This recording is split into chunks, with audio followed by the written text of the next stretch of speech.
నమస్తే, నేను మీ యావెన్ జనగామ. రాజకీయ నాయకులు, పార్టీలు సంస్థాగతంగా మొదలెట్టిన రోజుల్లో కొంతమందిని ఆ పార్టీని స్థాపించిన నాయకులు ఎన్నుకొని మని దగ్గర పెట్టుకుంటారు. అందులో అందరికీ అనుకున్నటువంటి పేరు మర్యాదలు ఆ పార్టీ మొదలైన తర్వాత దక్కుతాయా? నా వయసు చాలా చిన్నదైనప్పటికీ కూడా చూస్తున్నటువంటి కాలక్రమేణా చాలామంది నాయకుల్లో విన్నటువంటి మాట, పార్టీ మొదలెట్టినప్పుడు ఉన్న వాళ్ళు రోజులు గడుస్తున్న కొద్దీ అధికార దాహంతో ఆనాడు ఉన్న వాళ్ళని విస్మరించి వేరే పార్టీల్లో ఉన్న వాళ్ళని తీసుకొచ్చి అధికారాన్ని కట్టబెట్టినటువంటి రోజులు చాలా ఉన్నాయి. ఇవాళ టీఆర్ఎస్ పార్టీ పెద్ద ఉదాహరణ. దానికి పార్టీ మొదలెట్టిన నాడు ఉన్నటువంటి వ్యక్తులు 98% లేరు ఇవాళ ఆ పార్టీలో. అదే పరిస్థితి కొంతవరకు టీడీపీకి కూడా ఉంది. ఇన్ఫ్యాక్ట్ జరిగిన పరిణామాలన్నీ మనకు చెప్తున్నాయి. సరే, ఆ పార్టీ సంస్థాగతంగా మొదలైన రోజుల్లో ఉన్నటువంటి వ్యక్తి చాలా సీనియర్ నాయకులు, ఇన్ఫ్యాక్ట్ లైమ్ లైట్లో చాలా తక్కువ కనిపించినటువంటి నాయకులు, చంద్రబాబు గారి చేత అనుకోని అణిచివేయబడ్డారా, అనుకోకుండా అణిచివేయబడ్డారా, అది ఆయన చరిత్ర తెలుసుకుంటే మనకే అర్థమైపోద్ది. కొమ్మినేని వికాస్ బాబు గారు ఉన్నారు మనతో పాటు. సార్తో మరిన్ని మాటలు మాట్లాడి అసలు ఏం జరిగింది, పార్టీ ఏర్పడడానికి కారణాలు ఏంటి, ఆ రోజుల్లో అంత బలంగా ఉన్నటువంటి కాంగ్రెస్ని ధీటుగా ఎదుర్కోవడానికి టీడీపీ ఎందుకు పుట్టింది, ఇన్ఫ్యాక్ట్ కె చంద్రశేఖరరావు గారు ఆ ఒక్క సీటు వల్ల టీఆర్ఎస్ పార్టీని పెట్టడానికి గల కారణాలు ఏంటి, అప్పుడున్న కేసీఆర్ ఎలా ఉన్నాడు, ఇప్పుడున్న కేసీఆర్ ఎలా ఉన్నాడు, ఇలాంటి ఒక లైబ్రరీని అడిగి ఇవాళ తెలుసుకున్నాం. సార్ నమస్కారం. నమస్కారం. నేను ఇచ్చినటువంటి ఇంట్రడక్షన్ అన్ని రకాల సరిపోతుందని నేను అనుకుంటాను, మీరేమంటారు సార్? చాలా సంతోషం, చాలా పర్ఫెక్ట్గా ఉంది సార్. వాకింగ్ లైబ్రరీ మీలాంటి 80s నుంచి రాజకీయాలు చూస్తున్నారు. 2022లో ఉన్నాం. ఇంకో 2 సంవత్సరం ఆగితే మళ్ళీ ఎలక్షన్స్ రాబోతున్నాయి. 4 దశాబ్దాల రాజకీయాలు చూస్తూ ఉన్నారు మీరు. మీ కళ్ళ ముందు మారినటువంటి మంత్రులు, ముఖ్యమంత్రులు, ఎమ్మెల్యేలు, రాజకీయ సన్యాసం తీసుకున్న నాయకులు చాలామంది ఉన్నారు. ముందుగా మీతోనే మొదలెడదాం సార్. ఫస్ట్ ఆఫ్ ఆల్, టీడీపీకి పార్టీ ఆఫీస్ వరకు వెళ్తారు. రోడ్డుకి ఈ వైపుల పార్టీ ఆఫీస్, రోడ్డుకి ఆ వైపుల కేబీఆర్ పార్క్. అక్కడ దాకా వెళ్తారు, వాకింగ్ చేస్తారు, ఆడికి వచ్చి టీడీపీ ఆఫీస్లో చూస్తారు, కానీ దాంట్లోకి మాత్రం పోరు. ఎందుకు సార్, ఎందుకు ఇంత దూరంగా ఉంటున్నారు పార్టీకి? దీనికి నేపథ్యం యాక్చువల్గా నేను 2018 వరకు తెలుగుదేశం పార్టీలోనే కీలకంగానే ఉన్నా. అయితే కుకట్పల్లి నియోజకవర్గంలో కరెక్ట్ సుహాసిని, మరి హరికృష్ణ గారి అమ్మాయిని తీసుకొచ్చి అక్కడ నిలబెట్టడం జరిగింది. సరే, మేమెవరం ఎంతకాలం నుంచి అక్కడ పని చేస్తున్నాము, ఆశిస్తాం, అది వేరే సంగతి. కానీ ఎప్పుడైతే ఎన్టీఆర్ కుటుంబం నుంచి మా కుటుంబ సభ్యురాలైనటువంటి ఆ అమ్మాయిని తీసుకొచ్చి పెట్టేటప్పుడు కనీసం చంద్రబాబు నాయుడు గారు మర్యాద కోసమైనా, మాట మాత్రమైనా మాకు చెప్పలేదు. కనీసం అనౌన్స్ చేసిన తర్వాత ఫోన్ అయినా చేయొచ్చు, లేకపోతే మమ్మల్ని అక్కడ విజయవాడ పిలిపించుకోవచ్చు, చేయండి, మీరు చక్కగా పనిచేయండి. బికాస్ ఎందుకంటే వారితో నాకు ఉన్నటువంటి ఒక 40 సంవత్సరాల అనుబంధంతో, ఆ చొరవతో కంప్లీట్గా మరి మా పైన బాధ్యత పెట్టి, నువ్వు గెలిపించు రావాలో, గట్టిగా పనిచేయాలి, ఎందుకంటే మీకున్నటువంటి అనుభవం కానీ మీకున్న సంబంధాలు కానీ ఇవన్నీ పనిచేస్తే ఆ అమ్మాయికి పెద్దగా పరిచయం లేదు కాబట్టి అని చెప్పి ఆ బాధ్యతను విస్మరించాడు అనేటటువంటి ఒక కోపంతో.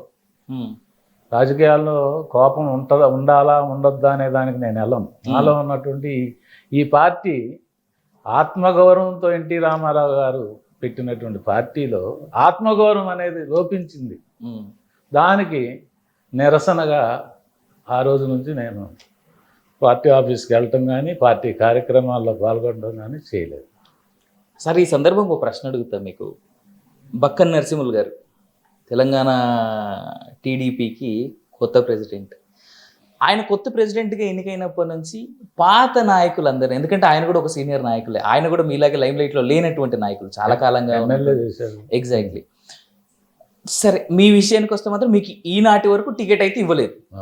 అటు కుకట్పల్లి నుంచి ఇవ్వలేదు, ఇటు ఎస్ఆర్ నగర్ నుంచి ఇవ్వలేదు, ఎక్కడి నుంచి రాలేదు మీకు. కానీ మీరు పార్టీని అంటుపెట్టుకునే ఉన్నారు. బట్ ఆయన కొత్తగా ప్రెసిడెంట్ అయినప్పటి నుంచి సీనియర్ నాయకులందరితోనే టచ్లో ఉన్నారు అనేటువంటి మాట ఒకటైతే వినపడింది. మీ వరకు వచ్చిందా? రాలేదు. ఎందుకు ఈ రాలేదు కానీ మీ ప్రశ్నకి నేను అర్థం వస్తా. ఏదైనా ఇప్పుడు మాలాంటి వాళ్ళని పిలిచారా లేదా అనేది దానికి నేనేం చెప్పలేను. కానీ అతను వచ్చిన తర్వాత మీరు అనుకున్నటువంటి ప్రక్రియ మొదలెట్టాడు, జరుగుతా ఉన్నది అనేది నా దృష్టికి అయితే కనపడలే ఎక్కడ ఎందుకంటే నాకు అన్ని జిల్లాలతోనూ సంబంధం. ఏ జిల్లా నాయకుడు కూడా అన్న మరి ఇట్లా మనకు వచ్చిందని చెప్తారు ఒక్కడన్నా. అవును. కానీ అటువంటి సందర్భం కూడా ఏం లేదు. వాళ్ళు ఎంతసేపు ఈ పత్రికలకి ఈ మీడియాకి పార్టీని చేస్తున్నారు. కానీ అసలు ఈ పార్టీ యాక్చువల్గా కింది స్థాయిలో తెలంగాణలో బలమైనటువంటి మూలాలు ఉన్నటువంటి party Telugu Desam party. NT Rama Rao గారు వచ్చారు. మాండలిక వ్యవస్థ కానివ్వండి, ఇంకా ఎన్నో రకాల పటేల్ పట్వారీ వ్యవస్థ కానీ, బలహీన వర్గాలకు ప్రాధాన్యత కానివ్వండి, ఈ అగ్ర వర్ణాలకు వ్యతిరేకంగా ఉన్నటువంటి శక్తులన్నీ కూడా తెలుగుదేశం వైపు మొగ్గు చూపిని ఆంధ్రప్రదేశ్ ప్రస్తుత ఆంధ్రప్రదేశ్ రాష్ట్రం కన్నా కూడా తెలంగాణలో తెలుగుదేశం అంటే అభిమానించేవారు కోకొల్లలు. కరెక్ట్. ఈనాటికి కూడా హైదరాబాద్ పరంగా చూసుకుంటే మాత్రం చాలా లొకేషన్స్ ఉన్నాయి సార్ వేరే టీడీపీ ఇప్పటికీ చాలా స్ట్రాంగ్గా కంటెస్ట్ చేయగలదు. కానీ ఇప్పుడు మీలాంటి సీనియర్ నాయకులు అఫ్కోర్స్ దానికి చాలా కారణాలు ఉన్నాయి సార్ మీరు పార్టీకి దూరంగా ఉండడానికి, అర్థమవుతుంది. ఇది తెలియాల్సిన అవసరం కూడా ఉంది చాలా మందికి. మీలాంటి సీనియర్లే ఇలా దూరంగా ఉంటే పార్టీ సరిగా నడవట్లేదు. మీరే కదా ముందుండి అలాంటి పార్టీని ముందుకు తీసుకెళ్లాల్సిన బాధ్యత. కరెక్టే. మేము ఎప్పుడు ఎన్టీ రామారావు గారు తెలుగుదేశం పార్టీని పెట్టినప్పుడు ఈ పార్టీని ఒక నిష్కళంకమైనటువంటి ప్రజానాయకుడిలాగా ఈయన్ని తీర్చిదిద్దాలి, స్వచ్ఛమైనటువంటి రాజకీయ నాయకులను తయారు చేయాలనేటటువంటి దాంతో ప్రాతిపదిక మీద ఈ పార్టీ మూలాలు ఉన్నాయి. ఆ రోజున కూడా కొంతమంది పెద్ద నాయకులు, వారి పేర్లు అనవసరం, ఇతర పార్టీల్లో కాంగ్రెస్ పార్టీ ఆ రోజున బలంగా ఉన్నటువంటి పరిస్థితుల్లో అక్కడ ఉన్నటువంటి ఎమ్మెల్యేలు ఈ పార్టీలో చేరతామని చెప్పి ప్రపోజల్స్ రావటం జరిగింది. దిస్ ఇస్ 82 ఎండింగ్లో. అయితే కొంతమంది సీనియర్ నాయకులు ఏంటంటే దీనికి ఇప్పుడు జరుగుతున్నటువంటి వ్యవస్థ లాగానే ఆ ఎమ్మెల్యే గారు వచ్చాడు, ఈ ఎమ్మెల్యే గారు వస్తే ఏదో పెద్ద దీని పార్టీకి ఒక ఊపు వస్తుందన్న ప్రాతిపదిక మీద వాళ్ళు ఎన్టీ రామారావు గారి దగ్గరికి ఆ చర్చ తీసుకురావటం జరిగింది. ఓకే. యాక్చువల్గా ఎన్టీ రామారావు గారు కూడా ఏంటంటే అసలు మనం ఇది కొత్తదనాన్ని తీసుకొచ్చాం, నిష్కళంకమైనటువంటి అవినీతి రహిత పాలన తీసుకురావాలని నేను అన్ని ఆ రంగాన్ని వదిలేసి పేద బడుగు వర్గాలకి నేను ఏదో ఒకటి చేయాలనే తపనతో పెట్టిన పార్టీ, మరి వీరేమో ఆ పార్టీ నుంచి వచ్చిన వాళ్ళు ఇటు వస్తారు అంటున్నారు అని చెప్పి మమ్మల్ని కొంతమందిని ముఖ్యులుగా ఉండేవాళ్ళం. అందులో యువకులు ఉంది కదా మేము. ఆ రోజు నేను తెలుగు యువత కన్వీనర్ని. కరెక్ట్. డాక్టర్ దగ్గుపాటి వెంకటేశ్వరరావు, ఇప్పుడు చలమేశ్వర్ అప్పుడు న్యాయవాదిగా ఉండేవాడు, ఇంకో అతను ప్రసాద్ అని, ఇంకోటి లోకేశ్వరరావు తర్వాత ఎమ్మెల్యే అయ్యాడు. ఇట్లా ఒక టీం ఉండేది, యంగ్ టీం. మాతో ఎన్టీ రామారావు, నేనంటే చంద్రబాబు నాయుడు గారి ఒక అనుచరుడిగానో ఒక స్నేహితుడిగానో నన్ను దగ్గరికి తీసుకున్నాడు. ఈయన చెప్పటం వల్ల ఈయన మంత్రిగా ఉన్నాడు కాంగ్రెస్లో అప్పటికి. సరే, వాట్ ఎవర్ ఇట్ మేబీ. మేమందరం కూర్చున్నాక సరే ఏం చేద్దామని అంటే ఆ రోజున మేము చెప్పటం జరిగింది అందరం కూడా. ఏమనండి, మనం పెట్టిందే కొత్తదనం రావాలని కాంగ్రెస్ వాళ్ళని తీసుకుని ఈ స్వచ్ఛమైనటువంటి ఈ నదిలో ఒక మురుగు చెరువు తీసుకురావాలి. ఓకే, వాళ్ళు వస్తామని అంటే కనుక వారి ఎమ్మెల్యే పదవులకి వారు ఏదైతే అనుభవిస్తున్నారో వారు రాజీనామా, ఎమ్మెల్యే లేకపోతే సమితి ప్రెసిడెంట్ లేదా ఇంకోటి, ఆ పదవులకు రాజీనామా చేసి మన పార్టీలోకి రావాలి. అప్పటికి ఇంకా 9 నెలలే ఉంది ఎలక్షన్. అయితే అప్పటికి సి నారాయణ, ఆదయ్య, భాస్కర్ రావు, ఇంకో ఆయన రత్తయ్య గారు, 4 ఎమ్మెల్యేలు మన పార్టీలో ఉన్నారు. ఓకే. అప్పటికి ఈ సబ్జెక్ట్ రాకముందు వరకు స్వచ్ఛందంగా వచ్చారు. సరే, అవన్నీ మీరు చరిత్ర చూసే ఉంటారు. అయితే ఇప్పుడున్నటువంటి ఎమ్మెల్యేలు కూడా రాజీనామా చేయాలి. మన దగ్గరికి వచ్చిన వాళ్ళు కూడా అవి రావాలనుకునే వాళ్ళు కూడా రాజీనామాలు చేస్తే అప్పుడు మనకు ఒక ముద్ర ఉంటుంది అన్నాం. అది యాక్సెప్ట్ చేసిన వాళ్ళు ఎంతమంది సార్ ఆ స్టేట్మెంట్ని? ఆ స్టేట్మెంట్ని సరే రాజకీయ నాయకులుగా ఉండేవాడు ఎవరు యాక్సెప్ట్ చేయరు. సరే భాస్కర్ రావును రిజైన్ చేశాడు, రత్తయ్య అని ఆయన కూడా మంగళగిరి నుంచి ఉన్నాడు, ఆ ఇద్దరు చేశారు. ఈ నారాయణ ఆదయ్య వాళ్ళు పోయారు పార్టీ నుంచి, మాకెందుకని చెప్పి ఈ రకంగా వెళ్ళారు. ఓకే, సరే అయినాక ఎవరైతే రావాలనుకుంటున్నారో వాళ్ళు ఒక్కడు కూడా రాలా. ఇది వచ్చేదా పార్టీ, ఇది సినిమా వాడు పెట్టింది, ఈ అయ్యేదా చచ్చేదా అని రకరకాలుగా స్టేట్మెంట్ మొదట్లో జరిగింది. అట్లాంటి పార్టీ ఎన్టీ రామారావు గారు ఒక నిబద్ధతతో పెట్టినటువంటి పార్టీని తర్వాత కొత్తగా లెక్చరర్లు, ఇంజనీర్లు, డాక్టర్లు ఎంతోమంది, కోడేశ్వర ప్రసాద్ కానీ ఇటు ఉంటాళ్ళం, ఫ్రెష్ ముద్దుకృష్ణ నాయుడు కానీ ఇటు ఉంటాళ్ళం, అందరూ కూడా మరి ఆ టికెట్లు ఇవ్వటం ఎమ్మెల్యేలుగా తప్పి మెజార్టీతో గెలిచారు.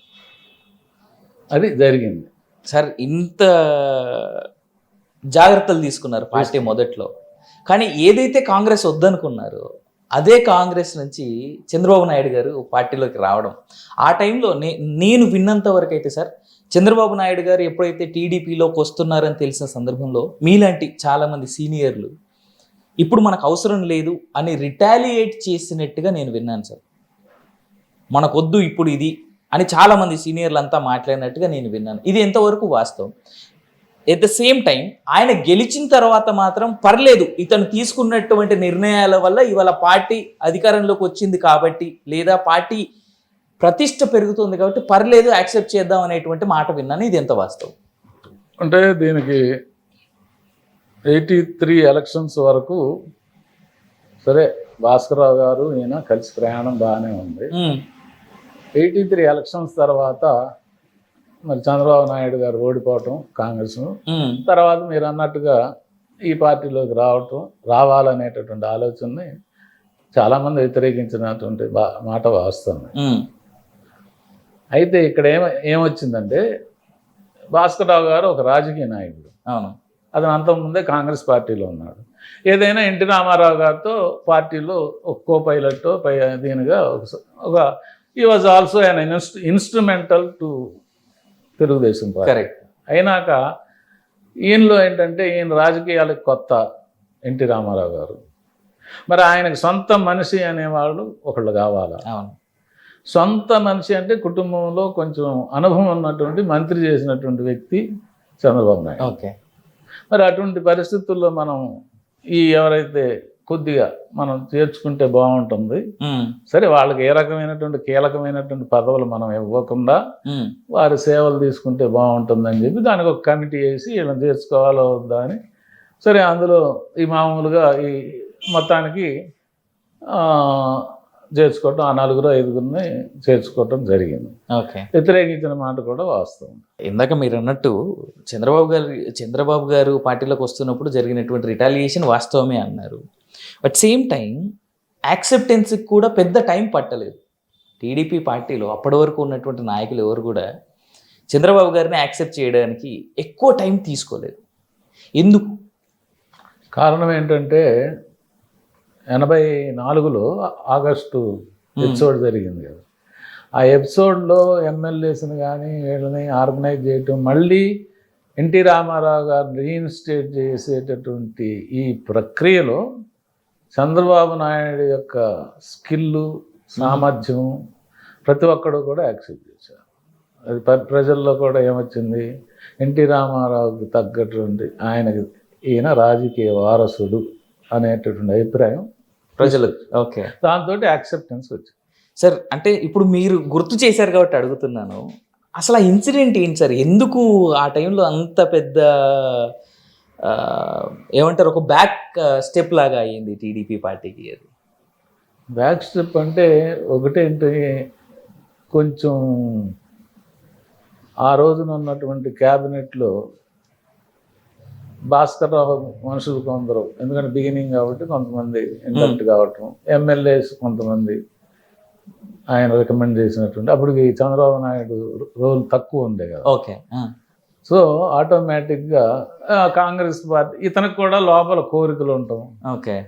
చంద్రబాబు నాయుడు డైరెక్షన్ కొంచెం ఎన్టీ రామారావు గారు ఆయన చెప్పినట్టుగా వింటున్నాడు. ప్యారలల్ గవర్నమెంట్ ఇతని యొక్క ఆధిపత్యం తగ్గుతూ ఉందనేటటువంటి ఒక మానసికమైనటువంటి పరిస్థితులు ఏ రాజకీయ నాయకుడు తొందరపడ్డాడు, దానికి అనుభవించాడు. ఓకే. ఓకే. అది ఆ రకంగా ఇందిరాగాంధీ కూడా ఆ రోజున చేయటం వల్ల కొంచెం తొందరపాటు చర్య జరిగింది. అది ఎన్టీ రామారావు గారికి ప్లస్ పాయింట్ అయింది. ఆయన ఆరోగ్యం, ఆపరేషన్ ఇవన్నీ జరిగినాయి. ప్రజల్లో కూడా డెఫినెట్గా ఎన్టీ రామారావు ఇమేజ్ అప్పుడు అంత తగ్గలేదు కదా. Correct, correct sir. Same time మనం ఇంకో విషయం కూడా మాట్లాడాలి సార్. అంతటి చరిష్మా ఉన్నటువంటి నాయకులు, అంతటి చరిష్మా ఉన్నటువంటి నటులు, మొదటగా నటులు ఆయన, తర్వాత నాయకులు అయ్యారు. తెలుగు ప్రజల కోసం ఏదో చేయాలనే తాపత్రయం, తపన, ఒక వాహనం మాట్లాడుకొని, ఒక వాహనం అప్పటి వరకు క్యారెవాన్ అనేవాళ్ళం, బట్ అలాంటిది ఒక బస్ అని మనం కామన్ మ్యాన్ అనేటువంటి చైతన్యలో, కరెక్ట్, దానికి ఒక పేరు పెట్టి స్వయాన ఆయన కొడుకు డ్రైవర్గా హరికృష్ణ గారు కాళ్ళు వాపులు వచ్చినా సరే, నేను విన్నాను సార్ చాలా మంది దగ్గర నుంచి, సీనియర్ నాయకుల దగ్గర నుంచి, మీలాంటి వాళ్ళ దగ్గర నుంచి విన్నాను, కాళ్ళు వాచిపోయినా సరే మా నాన్నగారు ఉన్న వాహనాన్ని నేనే నడుపుతానని చెప్పేసి హరికృష్ణ గారు నడిపారనేటువంటి మాట నేను విన్నాను.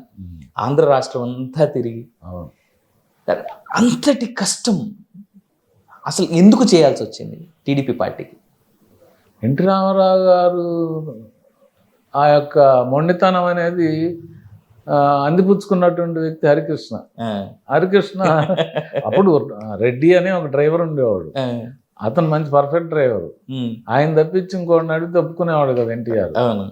కానీ హరికృష్ణ అంటే అది కూడా నమ్మకం ఉంది. డెఫినెట్గా అతను కూడా ఆ రకంగా దాన్ని స్టీరింగ్ తీసుకుని నాన్నగారితో ఉండాలనేటటువంటి దీనిలో వెళ్ళటం జరిగింది. బట్ అది ఒక రకంగా ఫ్యామిలీని నిలబెట్టింది, పార్టీని నిలబెట్టింది. 100%. అప్పటిదాకా ఉన్నటువంటి అండర్ కరెంట్లుగా పాస్ అవుతున్నటువంటి ఫ్యామిలీ డిస్ప్యూట్స్ కావచ్చు, ఇంకోటి కావచ్చు, అన్ని సెటిల్ చేసినట్టు అనుకోవచ్చా మనం ఆ రోజున ఆ చైతన్య రథయాత్ర?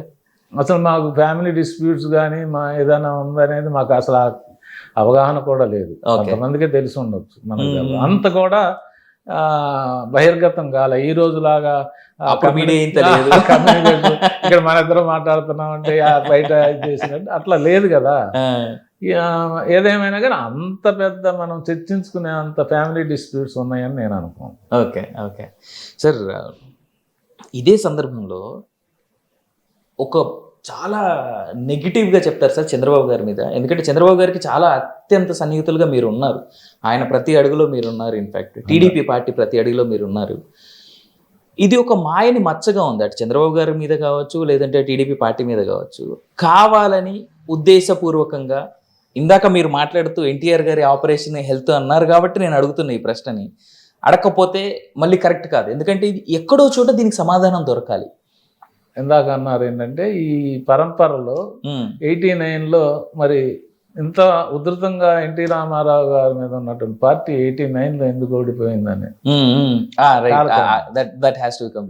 దానికి అవసరం కూడా ఈరోజు చంద్రబాబు నాయుడు గారి సామర్థ్యం కానివ్వండి, చంద్రబాబు నాయుడు మరి ఏ రకంగా ఈ పార్టీని ముందుకు తీసుకెళ్ళి అతని మీద పాజిటివ్ యాంగిల్ ఎందుకు వచ్చింది అనేది మనం మాట్లాడుకున్నాం.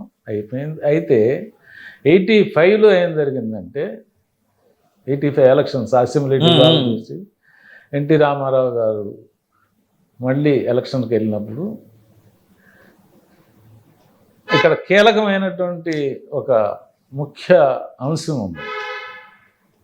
83లో ఎవరైతే తెలుగుదేశం పార్టీకి ఎన్టీ రామారావు గారితో ప్రయాణం చేసి కాంగ్రెస్ నాయకత్వం మీద ఎదిరించి స్థానికంగా పోరాటం చేసి అధికారంలోకి తెలుగుదేశాన్ని తీసుకొచ్చిన వాళ్ళంతా 85 వచ్చేసరికి ఏమైందంటే చంద్రబాబు నాయుడు గారు కొంచెం కాంగ్రెస్ నుంచి కొంచెం బలంగా ఉన్నాడు. ఫర్ ఎగ్జాంపుల్ మాధవరెడ్డి, అట్లా కొంతమందిని తెలుగుదేశంలోకి చొప్పించి వాళ్ళకి టికెట్లు ఇవ్వడం జరిగింది. 85 చంద్రబాబు గారి ఇన్ఫ్లుయెన్స్ కంప్లీట్గా చాలా వరకు. ఎందుకంటే ఈయన మళ్ళీ ఇంత ఇదిగా మళ్ళీ రీఇన్స్టేట్ చేయటం, ఈయన ఆర్గనైజ్ మొత్తం కంప్లీట్ అతను దీనిలోకి వెళ్ళిపోయాడు ఎన్టీ రామారావు గారు.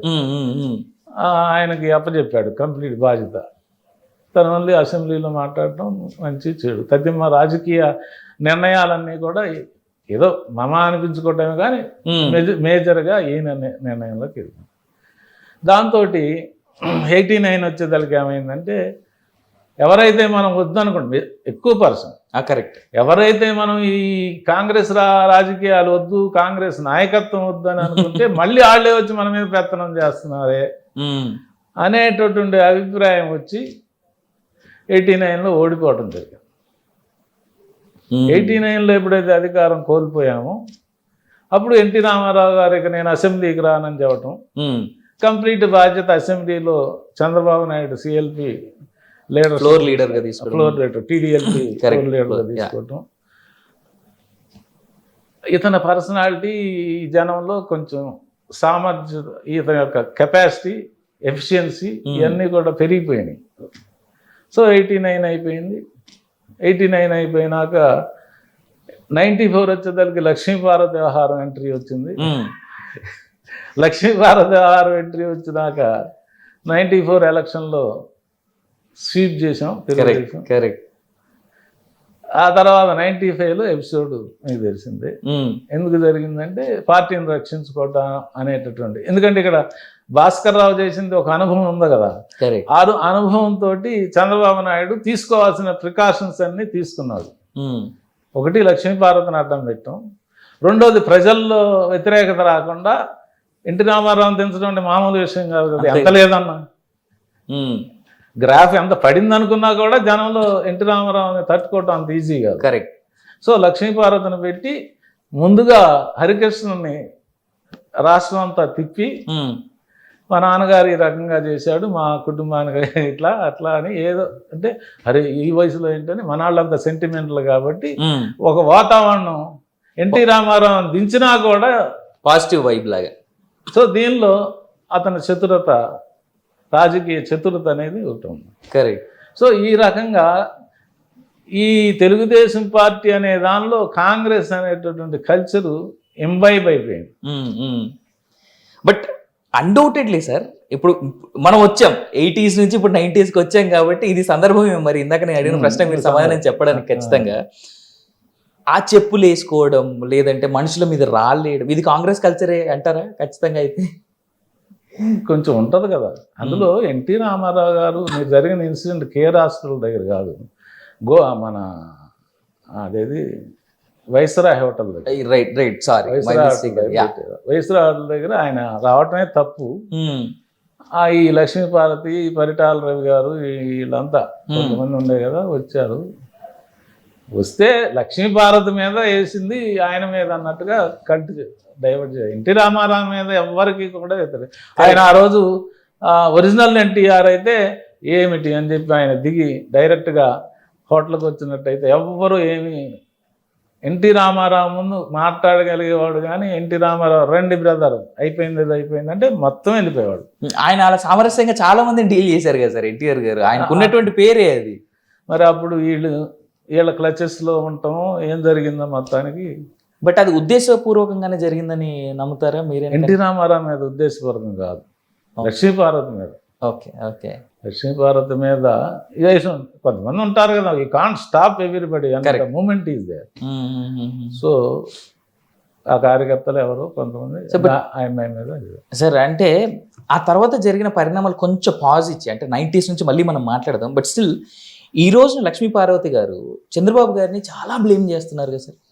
ఎంతసేపు టీడీపీలో నాశనం కావడానికి కారణమే చంద్రబాబు అని, ఎన్టీఆర్ గారి విషయంలో కూడా చాలా అన్యాయం చేశాడు, మోసం చేశాడు అనేటువంటి మాటలు అవి అబాండాలా వాస్తవాలా అనేటువంటిది మీలాంటి సీనియర్ నాయకులు వాళ్ళతో ట్రావెల్ చేసిన వాళ్ళు చెప్పాలి. మీరేమంటారు అంటే ఆవిడ మాటల్ని మీరు ఎలా ఉన్నటువంటి కలుషిత రాజకీయ వాతావరణంలో ఎవరి మాటలు ఏంటి అనేది, ఎవరు నిజం ఎవరు అబద్ధం అనేది చెప్పే పరిస్థితి లేదు. కరెక్ట్. ఏమండి మేమంతా లక్ష్మీపార్వతి ఇది ఎన్టీ రామారావు గారికి పోయినప్పుడు చంద్రబాబు నాయుడు గారితో ప్రయాణం చేశాం కాబట్టి ఆ యాంగిల్లో మరి కొంతమంది ఊరికే చెప్పినా చెబుతారు. ఇవన్నీ కూడా నిజం అని చెప్పలేము, అభూత కల్పన అని చెప్పలేము. ఓకే. బట్ నాలాంటి వాడు ఏంటంటే ఇవన్నీ కూడా ఒక రకమైనటువంటి దిగజారుడు రాజకీయాల్లో మనం వెళ్ళదలుచుకోలేదు. నిజమైనా కూడా నేను నమ్మను, అది అబద్ధమైనా కూడా నమ్మను. అట్లా. So at the same time ఇంకో ప్రశ్న ఉంది. అంటే ఆ రోజుల్లో, మొదటి రోజుల్లో ఎప్పుడైతే ఎన్టీఆర్ గారి ఆరోగ్యం కాస్త క్షీణించడం, లేదంటే చంద్రబాబు గారి ఇది పెరుగుతూ ఉన్నటువంటి తరుణంలో విన్నటువంటి మాట ఏంటంటే, చాలా మంది సీనియర్ల దగ్గర నుంచి లక్ష్మీ పార్వతి గారు ప్రత్యక్ష రాజకీయాల్లోకి రావాలనేటువంటి కోరిక చాలా బలంగా ఉండేది అనేటువంటి మాట ఒకటి వినపడేది. ఇది వాస్తవం? ఆమెకు ఉండేది కోరిక. ఎందుకంటే ఓహో రాజకీయం అంటే ఇంత ఈజీయా, ఎందుకంటే ప్రతి ఒక్కడు వెళ్ళి ఇవాళ నేను పెద్ద నాయకుడిని అని చెప్పి ఎంపీలు, ఎమ్మెల్యేలు, మంత్రులు చేసినాడు కూడా ఆమెకు సాష్టాంగ నమస్కారాలు చేశారు. ఆవిడికి ఎన్టీ రామారావు గారు చెప్తే ఆయన దేవుడు, రాముడు వేరే సంగతి, ఆమెకి చేశారు. ఓకే ఓకే, మా కళ్ళారా చూసాం. ఏంటంటే ఏంట్రా వీడేంటి బయట పోదు అట్లా. అందు గురించి ఓహో ఇంత ఈజీగా ఒక రాజకీయ నాయకుడు, అదే ఐ మీన్ బలమైనటువంటి నాయకుడు దగ్గర, ఒక ముఖ్యమంత్రి దగ్గర కూర్చున్నటువంటి వ్యవహారంలో మరి ఆమె ఇన్ఫ్లుయెన్స్, పలుకుబడి ఆయన మీద ఉంది అని చెప్పి భావించి వీళ్ళందరూ కూడా పెద్ద పెద్ద మహానాయకులందరూ వచ్చి ఆమెకి మొక్కుతా ఉంటే, సో షీ థాట్ నేను కూడా అనుకుని ఉండొచ్చు. కాదు సార్, అంటే అప్పటికి మీలాంటి సీనియర్లు ఉన్నారు. సరే, చంద్రబాబు గారిని లేదా ఎన్టీఆర్ గారిని చాలా దగ్గరగా ఉన్నటువంటి వాళ్ళంతా ఈ విషయాన్ని కూడా చాలా వ్యతిరేకించారు. ఎన్టీఆర్ గారి దృష్టికి కూడా తీసుకెళ్ళడం జరిగింది. బట్ అయినప్పటికీ కూడా ఎందుకు ఆవిడ్ని ఇలాంటి విషయాల్లో కంట్రోల్ చేయడానికి పాసిబిలిటీ అవ్వలేదు ఆ రోజుల్లో? దానికి రకరకాల ఉన్నాయి. ఇప్పుడు రాజీవ్ గాంధీ హత్య జరిగినప్పుడు ఆయన యాక్చువల్గా నేను ఆ కుటుంబం అంతా అక్కడ మసాబ్ ట్యాంక్ మీద ఉండేవాళ్ళు. అట్లాగే హ్యాబిట్స్లో ఉన్నటువంటి థియేటర్ల మీద అటాక్ జరిగింది. కరెక్ట్. అప్పుడు నేను మా కుర్రాళ్ళందరినీ తీసుకెళ్ళి కాపలా గాంచి గందరగోళం చేసాం సేఫ్టీకి. అదంతా కూడా వాళ్ళు జయకృష్ణకి అందరూ చేసాం. ఆ మూమెంట్లో ఆయన వస్తే ఇంటి దగ్గర ఎవ్వరూ లేరు, ఆయన చూసినాడే లేడు. ఆయన సాపేసు పడుకుని అసలు చాలా ఇబ్బంది పడ్డాడు. ఎవరు? ఎన్టీఆర్ గారు చాలా బాధపడ్డ సంఘటనలు కూడా ఉన్నాయి. సో అటువంటి బలహీనమైనటువంటి మూమెంట్లో మరి ఏమైనా ఎంటర్ అయిందేమో మరి. అది ఆయన మొత్తానికి ఆ విషయంలో ఆయన కొంచెం కఠినమైనటువంటి మరి తప్పని పరిస్థితి. ఆయన వ్యక్తిగతంగా మనకు తెలదు, మహానుభావుని మనం అనే పరిస్థితి మనకు లేదు. ఆయనకి మరి అవసరం అనుకుని ఉండొచ్చు. ఎంతమంది చెప్పినా కూడా ఏం లేదు, ఎంతమంది చెప్పారు ఇది మంచిది కాదు. అయితే ఆ ఒక్క మూవే కదా సార్ చాలా దెబ్బతీసే కదా, మరి బ్లాక్ పేజేగా ఆయన జీవితంలో చివరి అధ్యాయం ఆ పేజెస్ తీయాల్సి వచ్చిందిగా. అంటే ఇక్కడ నాకు విచిత్రం అనిపిస్తాయి బ్రదర్. ఏంటంటే 94 ఎలక్షన్స్కి వెళ్ళాం. తిరుపతిలో, నల్గొండలో, రాజమండ్రిలో పెద్ద బహిరంగ సభలు జరిగాయి. ఎలక్షన్ ఎన్టీ రామారావు గారు భారీ కటౌట్, లక్ష్మీపార్వతి భారీ కటౌట్. 94 ఎలక్షన్స్కే పెట్టి తిరుపతిలో, నల్గొండలో, రాజమండ్రిలో చాలా పెద్ద సభలు బ్రహ్మాండమైన జనం వచ్చారు. రిజల్ట్స్ ఏమొచ్చినాయి? అసలు అంతకుముందు రానటువంటి రిజల్ట్స్ వచ్చినాయి. 200 పైచీలకు సీట్లు గెలిచాం మనం ఆంధ్రప్రదేశ్లో, లక్ష్మీపార్వతిని పక్కన పెట్టుకుని. కరెక్ట్. అంటే లక్ష్మీపార్వతి గొప్పతనం అని నేను అన్నాను, కానీ ప్రజలు ఏం ఆలోచించారు ఏమిటి మరి? ఈయన ఈ రకమైన తప్పుడు నిర్ణయం తీసుకున్నాడు, మనం ఏంటి ఈ పెద్ద మనిషి ఈ రకంగా చేస్తాడా అని మరి రియాక్షన్ రావాలిగా. కానీ వాళ్ళేమో ఓట్లు వేశారు. అయితే తెలుగుదేశం మీద మరి రావాలనుకున్నారు, కఠినంగా నిర్ణయం తీసుకున్నారు. 200 సీట్లు అప్పుడు కూడా రాలా మాకు. కరెక్ట్. మొదటిసారి 83 రాలా, 89 ఓడిపోయాము. 94 వచ్చేది thumping majority. Correct. 200 and above వచ్చినాయి, ఫుల్ మెజారిటీ, ఫుల్ 221, 299 ఎగ్జాక్ట్లీ. మరి ఏమంటారు? అందుకని ఆయనలో అనుకుని ఉంటాడు, ఏం చేసుకున్నా కానీ యాక్సెప్టెన్స్ ప్రజలు ఇచ్చారు. బట్ సార్ ఇదే సందర్భంలో మీరు చెప్తున్నటువంటి ఏవైతే మీ సభలు జరిగాయో, అటు రాజమండ్రి కానీ, తిరుపతి కానీ, ఇంకో చోట ఆ సభలో ఆ స్టేజ్ మీద ఉన్నటువంటి అప్పటి వరకు ఉన్నటువంటి ఎమ్మెల్యేలు లేదంటే ఎమ్మెల్యే కంటెస్టెంట్స్ దగ్గర నుంచి తీవ్ర వ్యతిరేకత వచ్చింది. ఎన్టీఆర్ గారి దగ్గర కాస్త మనసు నొచ్చుకొని ఆ సభల్లో పాల్గొన్నారు అప్పటి నాయకులు అనేటువంటి మాట ఉంది. ఇది వాస్తవమేనా? నేను ఇందా చెప్పాను కదా, అదే ఏం చెప్పాను, మహానాయకులు అనుకునే వాళ్ళు వెళ్ళి ఆమె శాసనం పడ్డారు. 90% అండి ఇవన్నీ ఒట్టి మాటలు. అంతేనా? I don't accept. ప్రతి ఒక్కడు 10% మాలాంటి వాళ్ళు చంద్రబాబుతోనే సరేరా అనుకున్నాం. మేము కూడా ఒక స్టేజ్లో అరే ఏంట్రా మనం ఈయనతో ఉన్నామే, మనకేం అవకాశాలు పక్కన ఇక్కడో దొరకలేదు అక్కడో కానీ మనిషి ఆమె ఎప్పుడన్నా ఎవరన్నా ఇట్టాకి వెళ్ళి ఏమండి మన వికాస్ గారికి ఏదన్నా చేస్తే వారు చంద్రబాబు నాయుడు గారి మనిషి కదా అనేది అంట. తర్వాత మన వాళ్ళందరూ మిత్రులు చెప్పారు. అట్లా మనం ఈ అయితే నేను అంటే కొట్టేది బలంగా చాలా లాబింగ్ ఆవిడ దగ్గర జరిగేది, చాలా బలమైన లాబింగ్. అది దాన్ని ఒక చంద్రబాబు నాయుడు కాబట్టే ఎదుర్కోగలిగాడు, వేరే వాడు వల్ల కాదు. Okay okay. అటువంటి సమర్థత అతనికి ఈ రోజు కూడా అదే నడిపిస్తున్నాడు. కానీ సార్ అంటే ఈ రోజు వరకు అంటే ఇప్పుడున్న రాజకీయాల గురించి ఒక క్షణం మనం మాట్లాడితే ఆ సమర్థతే కాస్త చంద్రబాబు గారిని ఫెయిల్ చేసిందని అంటారే? సమర్థత ఎక్కువైతే కూడా నీ మీద నీకు నమ్మకం ఉంటే ఈ ఇన్స్టిట్యూషన్ కూడా దెబ్బతింటది. నీ మీద నీకు ఎక్కువ ఓవర్ కాన్ఫిడెన్స్ ఉంది అనుకో, he will be definitely in definite danger, no doubt. మైనస్లో ఉంటారు. ఏం జరిగిందంటే అసలు తెలుగుదేశం పార్టీ అనేది నేను చెప్తా ఉంటా, ఇది నివురు గప్పిన నిప్పు తెలంగాణలో కానీ ఆంధ్రాలో కానీ. దాన్ని కొంచెం గాలి కొట్టి ఆ చిన్న తాడుతోటి వెలిగిస్తే అది మొత్తం గడ్డి మామనైనా తగలబెట్టచ్చు. కరెక్ట్. నువ్వు ఊదకుండా అక్కడ ఊదుతున్నావు, ఎక్కడ ఊదాలో అక్కడ నిప్పున చోటు ఏం తమ్ముడు. అట్లా నేను అనేది అతను చేసిన తప్పు ఏంటంటే 10 సంవత్సరాలు అధికారం లేకపోయినా నీతో పాటు అందరూ చాలామంది ప్రయాణం చేశారు. అవును. కార్యకర్త దగ్గర నుంచి రాష్ట్ర నాయకుడు దాకా నిన్న వల్ల అక్కడ కానీ ఇక్కడ కానీ పాపం ఏదో ఈ డివిజన్ అయింది. సరే డివిజన్ అవ్వటానికి ఏంటి ఏ రకమైనటువంటి కారణాలు అనేది మనకు తర్వాత వదిలే అయిపోయింది. ఆంధ్రప్రదేశ్లో సరే ఎలక్షన్కి వెళ్తే అక్కడ అత్యవసర మార్కులతో మనం అధికారాన్ని చేపట్టాం, అంతే కదా. నేనేమి అబ్సల్యూట్గా అడిగి 67 సీట్లు వచ్చినాయి. కరెక్ట్. నీకు ఆ మొత్తం చూసుకుంటే జస్ట్ 5 లక్షల ఓట్లతో మనం అధికారంలో తేడా. అది కూడా ఏంటి, అతను క్యాండిడేట్ సెలక్షన్స్లో కొంచెం మన అనుకున్నాడు కాబట్టి. కరెక్ట్. మనం సరే జరిగిపోయి అయినాక అధికారం వచ్చినాక 10 సంవత్సరాలు నీతో ప్రయాణం చేశారు కదా. సరే కొత్త స్టేటు, క్యాపిటల్, మన్ను మచానం, యంత్రాంగం, వ్యవహారం, నీ అడ్మినిస్ట్రేషన్ చూసుకో. నువ్వు సమర్థుడు కదా, నీకు ఎక్స్పీరియన్స్ ఉంది కదా. అది చేసుకుంటూనే ఎవరైతే నీతో ప్రయాణం చేశారో అక్కడ కానీ ఇక్కడ కానీ వాళ్ళకి మరి ఆర్థికంగా కూడా ఎవరండి మాలాంటి వాళ్ళు చాలామంది ఉన్నారు కదా.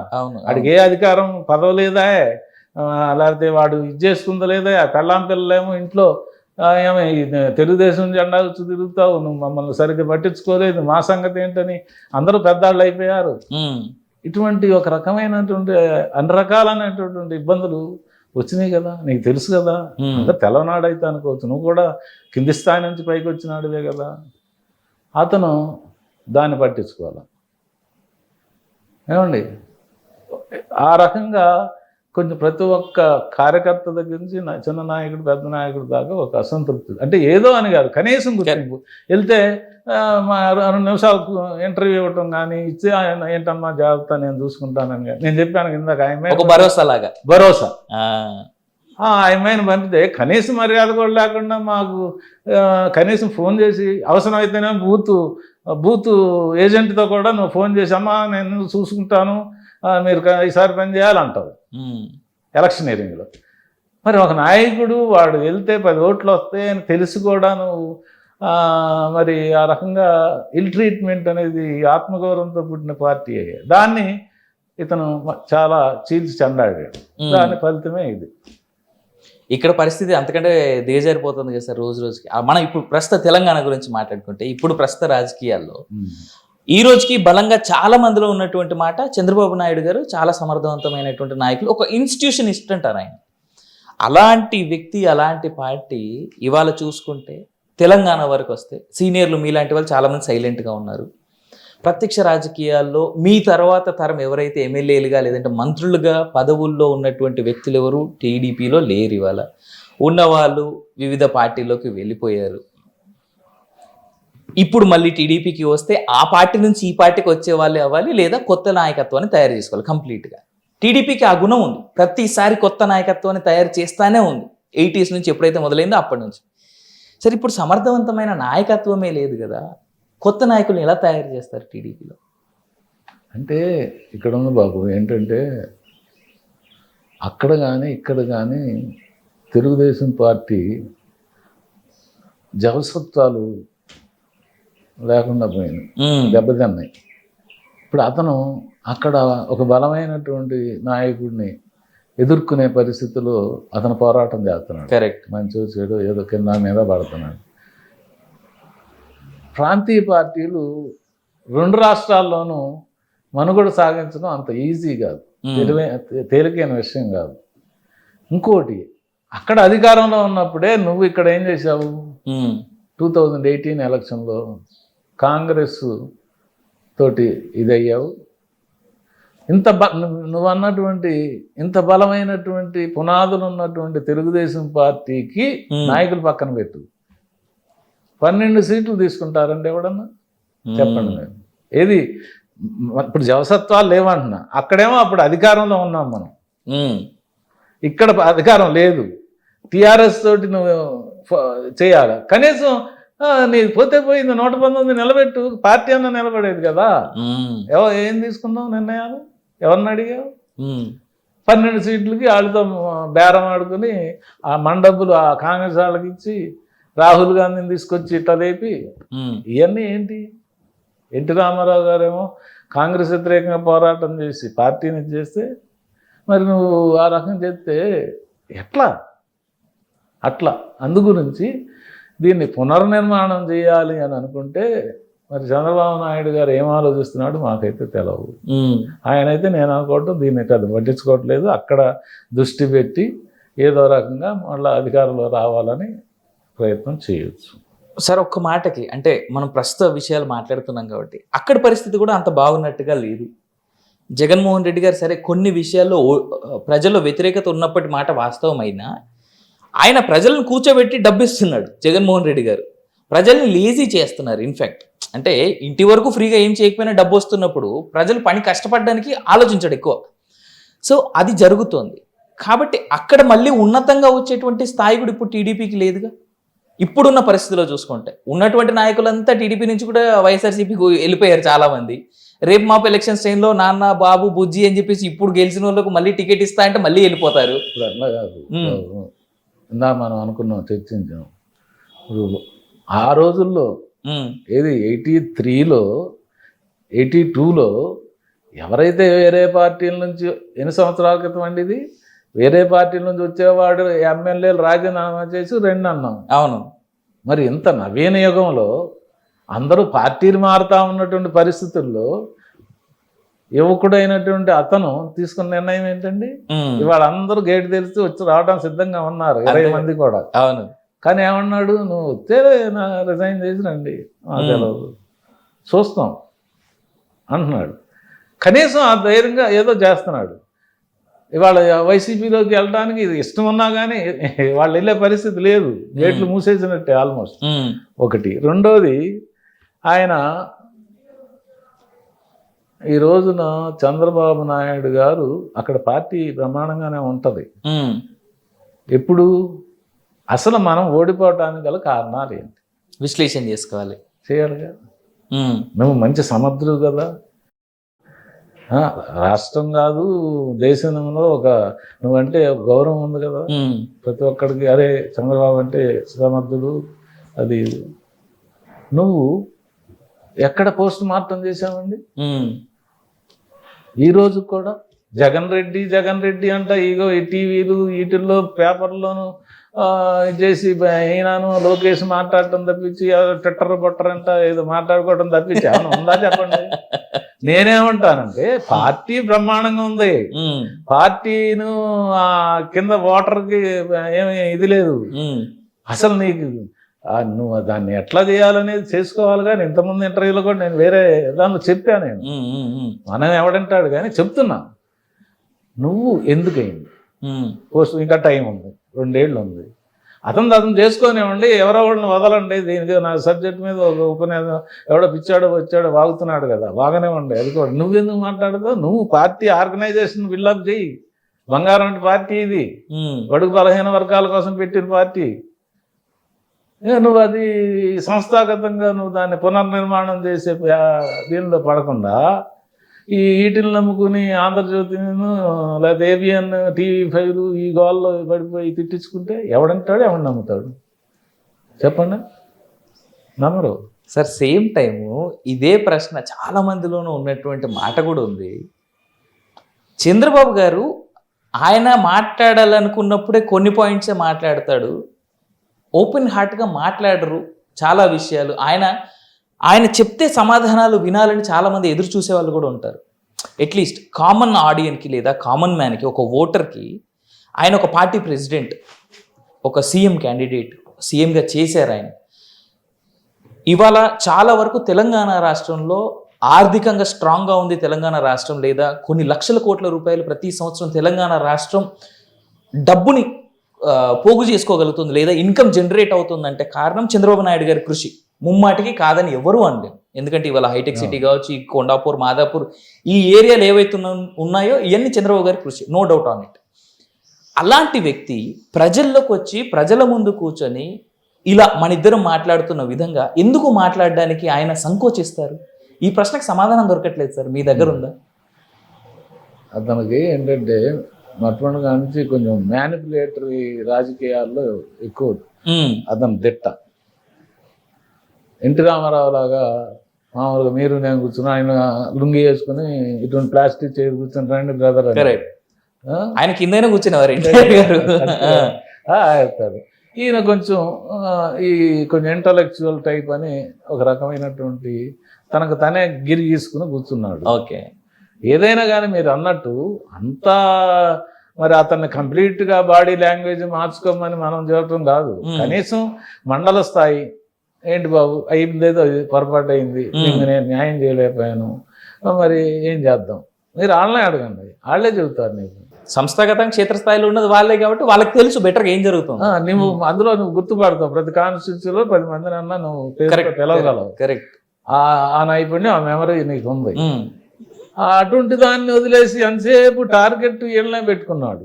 దానివల్ల ఏమవుతుందంటే తినగా ఏమో తీయనుండి అన్నట్టు ఏదో, లేకపోతే చేదు మామూలు స్వీట్ తింటే సో అది వదిలేసి, సరే అపోజిషన్ పార్టీగా నువ్వు చేసేటటువంటి ప్రజా వ్యతిరేక దీన్ని మనం చేయాలి, విమర్శించాలి. ఓ టీంను పెట్టి మంచి వాళ్ళని, చక్కగా మాట్లాడే వాళ్ళని, ఊరికే తిట్టుకుంటూ ఆడి తిట్టాడని నువ్వు తిట్టే నీకు ఆడికి ఏం తేడా ఉంది? Correct correct. ప్రజల్లో రావాలి. ప్రజల్లో అంటే ఏంట్రా ఇటు ఇట్లా తిడుతున్నాడు అని. ఇప్పుడు కులాల వారీగా విభజన జరిగిపోయింది. అవును, కానీ ఎన్టీ రామారావు కులం ఏంటంటే బీసీ కులం. ఆయన కమ్మాడైనా కానీ బీసీలే ఆయనకి అండ. ఆ రోజుల్లో కూడా మేము మైలవరం ఓడిపోయాం. కమ్మారు ఎక్కడైతే ప్రిడామినెంట్ గా ఉన్నారో 83లో మనం చాలా చోట్ల ఓడిపోయాం. Correct correct. This is ground reality. ఖమ్మంలో మేము ఒకే సీటు గెలిచాం, కొత్తగూడెం, అది అత్యవసర మార్కులతో. ఖమ్మం అనేది మొత్తం కమ్మారున్న జిల్లా. ఓ మాట చెబుతాం, ఇవాళ ఉన్నటువంటి దీనిలో మనం మాట్లాడుకోవాల్సి వస్తుంది, ఆ దౌర్భాగ్యం కాబట్టి చెబుతున్నా.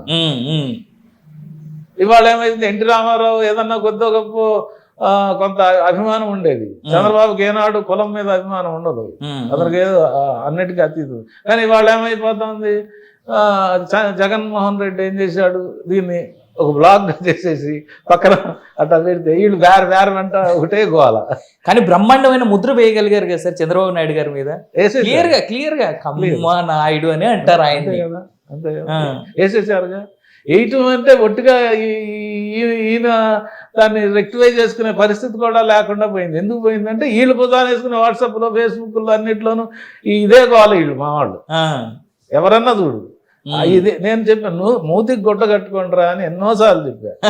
తాము కూర్చుంటే మన రాజ్యం వస్తుంది. అంటే ఎందుకంటే చిట్ చాట్ లాగా మనం కరెక్ట్ కరెక్ట్ మాట్లాడుకున్నాం. అందుకే కదా సార్ ఇంత కొన్ని హ్యాపీ వాస్తవాలు తెలవకపోతే ఎవడికాడు ఏంటంటే బిగదీసి కూర్చుని ఏదో ఆశించి మాట్లాడతాను. నాకు ఆశయం లేదు. అంతే కదా. అవును. I want Telugu Desam should get ఇది glorious days the past glory. Yeah అంతే. సార్ సేమ్ టైం మీరు మొదటి నుంచి ఉన్నటువంటి వ్యవస్థాపక నాయకుల్లో మీరు ఉన్నారు కాబట్టి ఇక్కడ చాలా పెద్ద విషయం సార్. తెలంగాణ వరకు వచ్చాం మనం. సో ఇదే తెలంగాణ గురించి మనం మాట్లాడుకుంటే ఒక్క సీటు సార్, ఒక్క టికెట్ ఇవాళ ఒక రాష్ట్రాన్ని 2 ముక్కలు చేసింది. అంతేగా. ఒక్కటే టికెట్ సార్. ఆ రోజు జరిగిన విషయం ఏంటి సార్ చంద్రశేఖరరావు గారి విషయంలో? ఇప్పుడు చంద్రశేఖరరావుకి చంద్రబాబు నాయుడు చాలా అన్యాయమే చేశాడు. ఎట్లా అంటే తటస్థులని తీసుకొచ్చి ఒక సబ్జెక్ట్ తెచ్చాడు. అది ఆ రోజు చేయాల్సిందే కాదు అసలు. సరే ఏదో చేశాడు. అప్పుడు విజయరామారావు గారిని ఖైరతాబాదు ఆ టికెట్టు ఎట్లాగో జనార్దన్ రెడ్డి బలమైన నాయకుడు, సరే ఒక ప్రయోగం చేసావు, నువ్వు సక్సెస్ అయ్యావు. వేరే దగ్గర ఎక్కడ సక్సెస్ అయ్యావు? కాలేదు. అయిపోయింది. సరే గవర్నమెంట్ వచ్చింది. వచ్చినప్పుడు విజయరామారావుకి మంత్రి ఇవ్వాలనుకున్నాం. సరే ఇచ్చాము. ఒక అతను స్పాట్లెస్ క్యారెక్టర్, కొద్దిగా విజయరామారావు అంటే జనం. ఇతను హైదరాబాద్ సిటీ. నీతో పాటు ప్రయాణం చేసి నీతో పాటు ఉన్నటువంటి మెదక్ జిల్లాలో ఎక్కడో సంబంధం లేదు, మధ్యలో రంగారెడ్డి జిల్లా ఉంది, ఎన్నో జిల్లాలు ఉన్నాయి. అక్కడ చంద్రశేఖరరావుకి ఇవ్వడానికి నీకేంటి? చంద్రశేఖరరావుకి ఇవ్వాల ఏమండి? అది తప్పే కదా. 100%. అప్పటికి కాంపిటీషన్ కూడా లేదు కేసీఆర్ గారికి. అంతే కదా.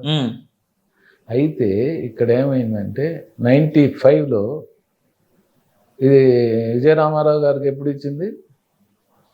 అంతే సార్. 95 తర్వాతే కదా జరిగింది. తటస్థులకు ఎప్పుడు 94లోనా?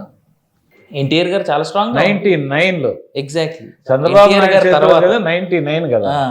99లో ఇవ్వలేదు. 94లో ఎన్టీ రామారావు గారు కదా. 99లో ఎగ్జాక్ట్లీ 99లో జరిగిన ప్రక్రియ ఇది. 95 నుంచి 99 వరకు నీకు వీళ్ళు నీతో పాటు ప్రయాణం చేశారు.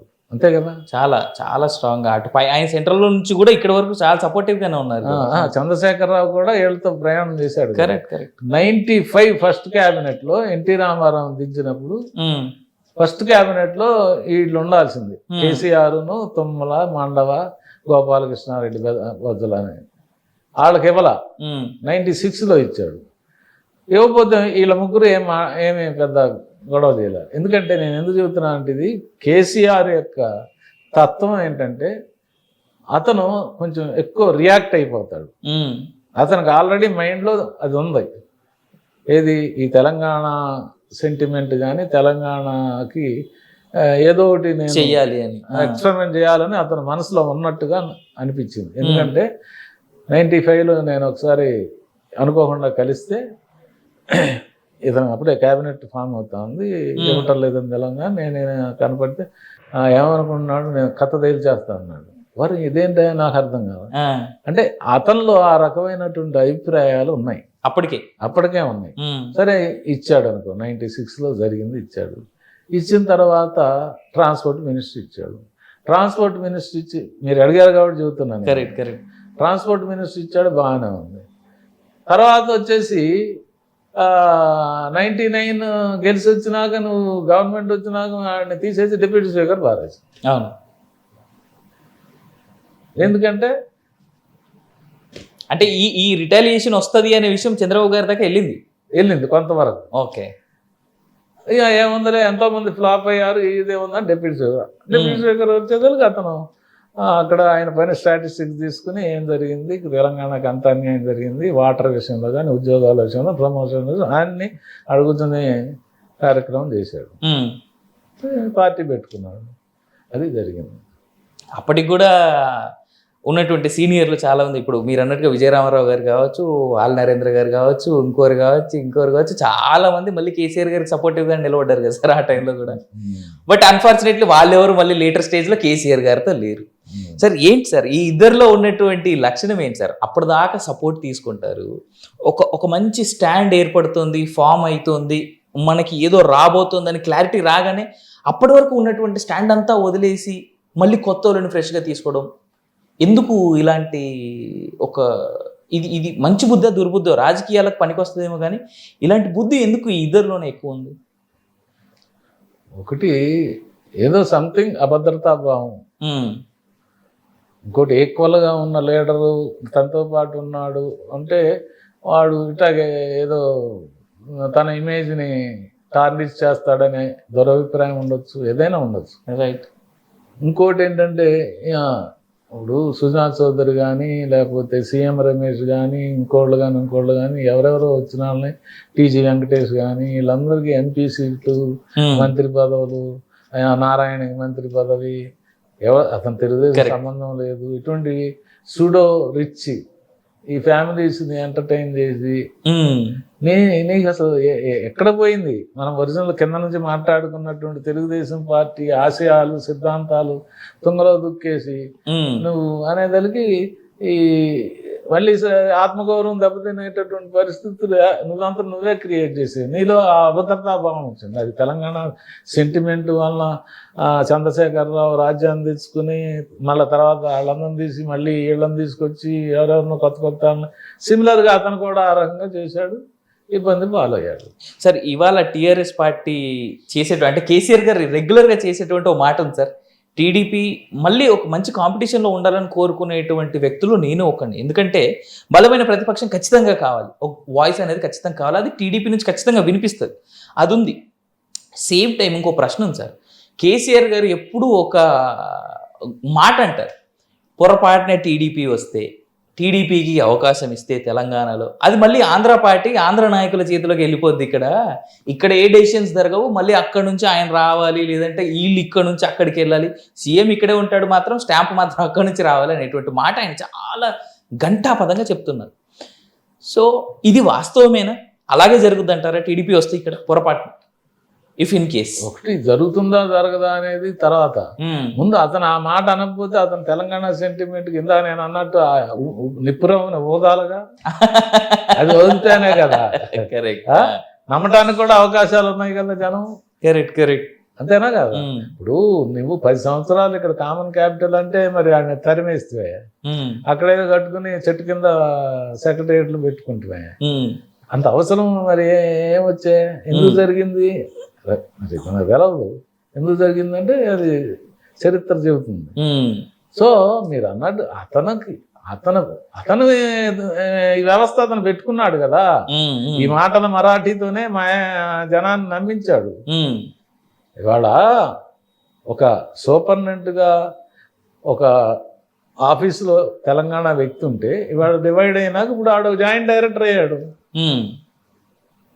ఏమండి, ఒక ఎస్టీఓ ఎస్సీఓ లేకపోతే తెలంగాణ వాడు ఇంకోడు సూపర్నెంట్గా ఉన్నాడు, ఆడి జీవితంలో రిటైర్ అయ్యేవాడు సూపర్నెంట్గానే, కంబైన్డ్ ఆంధ్రప్రదేశ్ ఉంది. కరెక్ట్. ఎప్పుడైతే డివైడ్ అయిందో ఇక్కడ పోస్టులు వచ్చినాయి, ఆడు జాయింట్ డైరెక్టర్ జాయింట్ సెక్రటరీయో లేకపోతే ప్రమోషన్ వచ్చింది జిఎం, అంతే కదా. అవును, మీకు ఎన్ని ఎగ్జాంపుల్ చూపిస్తా. ఆడికి ఏమనిపిస్తుంది, అరే తెలంగాణ సెపరేట్ అవ్వబట్టేగా, ఎవరి వల్ల? చంద్రశేఖరరావు వల్ల, చెన్నారెడ్డి ఫెయిల్ అయ్యాడు, ఎంతోమంది ఫెయిల్ అయ్యారు, డమ్కా చేసి అందరినీ మాయ చేసి పక్క దోస్తారు, అంతేనా? అవును. సో అట్లాగే వాటర్ విషయంలో లేదా ఇంకో విషయంలో ఇప్పుడు చూడండి, మొత్తం అంతా ఇక్కడ ఉన్నటువంటి వనరులన్నీ సిటీలో ఉన్నటువంటి ఎకనామిక్ సిచ్యువేషన్ అంతా తెలంగాణ ట్రెజరీకి వెళ్తుంది. మరి దాంతో ఇక్కడంతా రేట్లు పెరుగుతుంది. రైతు ఆడు ఎకరం భూమి అంటే కోటేశ్వరుడు. అవును, మరి తెలంగాణ రాబట్టేగా. అవును. సో ఈ రకమైన మనకు తెలవనటువంటి ఎన్నో ప్రయోజనాలు, మామూలుగా మనకు కనపడేది కేసీఆర్, కాంగ్రెస్, రేవంత్ రెడ్డి, లేదా తెలుగుదేశం, లేదా బీజేపీ, ఈడు కక్కున్నాడు ఆడు కక్కున్నాడు మీలాంటి రాస్తాడు పోతాడు, ఇది జరుగుతాయి. కానీ గ్రాస్ రూట్ లెవెల్లో అసలు లేకుండా ఉండదు. కానీ అది ఎంతవరకు డ్యామేజ్ అయింది, ఓటు బ్యాంక్ ఎంత చెదిరిపోయింది, ఈ ఎమ్మెల్యేస్ చేసినటువంటి అరాచకాలు కానీ వాళ్ళ మీద వ్యతిరేకత ఎంత ఉంది, ఇవన్నీ బేరీ చేసుకుని సర్వేలో మన్నం మశానం ఏదో చేసి ఇతను ఏదో రకంగా చేస్తాడు. రైట్ సార్, ఇప్పుడున్నటువంటి తరుణంలో లోకేష్ గారు, చంద్రబాబు నాయుడు గారి అబ్బాయి, ఆయనే నెక్స్ట్ బిగ్ ఫిగర్ అని చెప్పేసి అటు అక్కడ ఇటు ఇక్కడ ఉన్నటువంటి మాట. లోకేష్ గారిలో నిజంగా అంతటి సమర్థత ఉందని మీరైనా అనుకుంటున్నారా? ఎందుకంటే ఆయన కొంత వాక్చాతుర్యం తక్కువ. హీఈస్ అ గుడ్ ఎకనామిస్ట్, అది మాత్రం నేను కాదని అనను. లోకేష్ గారు ఖచ్చితంగా మంచి ఎకనామిస్ట్. ఆయన క్యాలిక్యులేషన్స్ కొన్ని బాగా పనిచేస్తున్నాయి ఈ మధ్య. సో ఆయనలో ఆ వాక్చాతుర్యం లేని దాన్ని ఒక మంచి ఆపర్చునిటీగా అన్ని అపోజిషన్ పార్టీస్ చూస్తున్నాయిగా. ఆయన మీరే అన్నారు మరి, అది ఎవరికి ఇప్పుడు హెరిటేజో లేకపోతే ఒక వ్యాపార సంస్థకో మీరు అన్న ఆయన క్వాలిటీ పనికి వస్తుందేమో. రాజకీయాల్లో అంత కష్టం కదా. ఏదేమైనప్పటికీ Telugu Desam party NT Rama Rao family నుంచి ఎక్స్పోజ్ తక్కువగా ఉంది కాబట్టి, చంద్రబాబు నాయుడు అనుభవజ్ఞుడు కాబట్టి, అనుభవజ్ఞుడు కొడుకు రాజకీయాల్లో రావాలనుకోవటం, అతనికి నిజంగా ఇంట్రెస్ట్ ఉందంటే తప్పేమి లేదు. ఇక్కడ తప్పు ఏంటంటే చంద్రబాబు నాయుడు యొక్క తప్పు. ఇంత అనుభవం ఉన్నటువంటి వ్యక్తి తన కొడుకుని రాజకీయాల్లో తీసుకురావాలనుకున్నప్పుడు వాళ్ళకు ఒక నేపథ్యం ఉంది. మనకి ఒక బ్యాక్గ్రౌండ్, నాలాంటి ఆడికి ఒక బ్యాక్గ్రౌండ్ కొద్ది గొప్ప ఉంది. ఇది ఎక్స్పోజ్డ్ బ్యాక్గ్రౌండ్ కాకపోవచ్చు, ఇన్స్టిట్యూషనల్ పొలిటికల్ ఫ్యామిలీ. సరే, అతను తాతగారు ముఖ్యమంత్రి, నాయన ముఖ్యమంత్రి, ఫ్యామిలీయే ఒక ఇది ఉంది. అతను ఆశించడంలో తప్పు లేదు, కరెక్ట్. కానీ సమర్థత అసమర్థత అనే విషయానికి వచ్చేదానికి మన చంద్రబాబు నాయుడు గారి పొరపాటు ఇది. ఎందుకంటే నువ్వు చేయాలనుకున్నప్పుడు నువ్వు అతనికి ప్రాపర్ ట్రైనింగ్ ఇవ్వాలి. అసలు ఏంటి మొత్తం ఒక అనుభవజ్ఞులైనటువంటి ఒక టీమును పెట్టి, ఒక 4-5 పెట్టుకొని వీళ్ళకంతా ఏది ఆశించకుండా అతను తయారు చేయటమే. ప్రశాంత్ కిషోర్ అని ఏదో చెప్తున్నారు కదా, ఆడొక రంగంలో ఉంది. ఈ మాలాంటి రాజకీయాల్లో అన్ని చూసాం కాబట్టి మాలాంటి 4 పెట్టి, బాబు ఇది పరిస్థితి, ఇగో ఈ రకంగా మాట్లాడు, ఈ రకంగా ఇవో ఇన్ని జిల్లాలు ఉన్నాయి, ఇక్కడ ఒక్కొక్క కాన్స్టిట్యున్సీలో ఇన్ని కులాలు ఉన్నాయి, ఈ రకంగా ఉంది, ఇవన్నీ ముందు అవగాహన చేసుకో. నువ్వు ఎట్లా బాడీ లాంగ్వేజ్ ఎట్లా ఉండాలా, నువ్వు ఏ రకంగా వెళ్ళాలా అనేది నువ్వు అసలు చేయకుండా కుప్పంలో నిలబెడితే లేదా చంద్రగిరిలో నిలబెట్టాలా, అప్పుడు నిలబట్టకపోతే నీకే నమ్మకం లేదు. అది అయిపోయి గవర్నమెంట్ వచ్చినా మంగళగిరిలో నిలబెడితే అక్కడ అయిపోయి మరి ఏదో ఎట్లా ట్రైన్డ్ అబ్జర్వర్గా ఉంటే వేరు. అతను పుట్టిందే గోల్డెన్ స్పూన్తో పుట్టాడు, ఎక్కడో చదువుకున్నాడు, అతనికి ఏం తెలుస్తుంది, అతను తప్పేముందండి. సో నువ్వుకున్నటువంటి అనుభవంతో you must make him correct. అది ఇంతమంది అనుభవం అంటాడు, మరి 40 ఏళ్ళ ఇండస్ట్రీ అంటాడు, మరి చెప్పాలి కదా ఆయనకి. ఊరికే అనుకుంటే రాదండి. అతను కూడా కష్టపడి వచ్చాడు, చంద్రబాబు కూడా కష్టపడి వచ్చాడు. డెఫినెట్గా చెప్తాం, అలాంటి వాడు సహకారంతో ఈ స్థాయికి వచ్చాడని చెప్తా, అతను మర్చిపోవచ్చు. I don't care. Right sir. Same time before we wind up ఒక క్వశ్చన్ ఉంది సార్. మీ అన్నగారు సంజయ్ గాంధీ గారి టైంలో మంచి పేరున్నటువంటి వ్యక్తి, ఎమ్మెల్యేలకి మినిస్టర్లకి మంచి యాక్సెస్ ఉంది. మీరు కొత్త పార్టీకి వచ్చారు, సరే యూత్ కాంగ్రెస్ నుంచి వచ్చినప్పటికీ మీరు అంతే, చంద్రబాబు గారు అంతే, మేము ముందు వచ్చాం.